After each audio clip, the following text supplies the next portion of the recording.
بارك الله لك و بارك عليك و جمع بینکما فی خیر. به نام خداوند بخشنده و مهربان. حمد و ثنا الله را که خالق ما و شماست و درود و سلام به پیامبر و به آل و اصحابشان. السلام علیکم و رحمت الله و برکاته. برادر و خواهر مؤمنم، موضوع دعاها را دوام می‌دهیم و دعای امروزه دعا برای کسی که ازدواج کرده است. عن ابی هریره رضی الله عنه ان النبی صلی الله علیه و سلم كان اذا رفع الانسان اذا تزوج قال.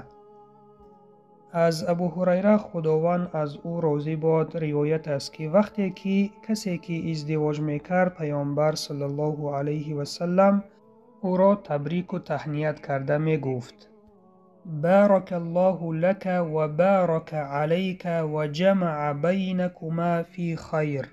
خداوند برای تو برکت دهد و برکت دهد به تو و شما را به نیکی جمع آورد. روایت ترمذی و ابو داود. و لفظ جمع این دعا چنین است: بارک الله لکما و بارک علیکما و جمع بینکما فی خیر. اگر بارک الله لک گویم این برای تو می شود و اگر بارک الله لکما بگویم این برای شما می شود، یعنی برای داماد و عروس، که معنایش چنین است: خداوند برای شما برکت دهد و برکت دهد به شما و شما را به نیکی جمع آورد.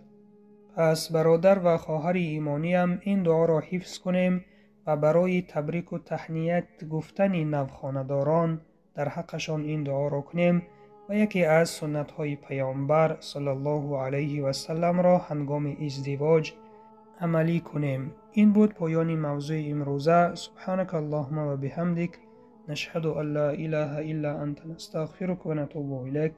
السلام علیکم و رحمت الله و برکاته.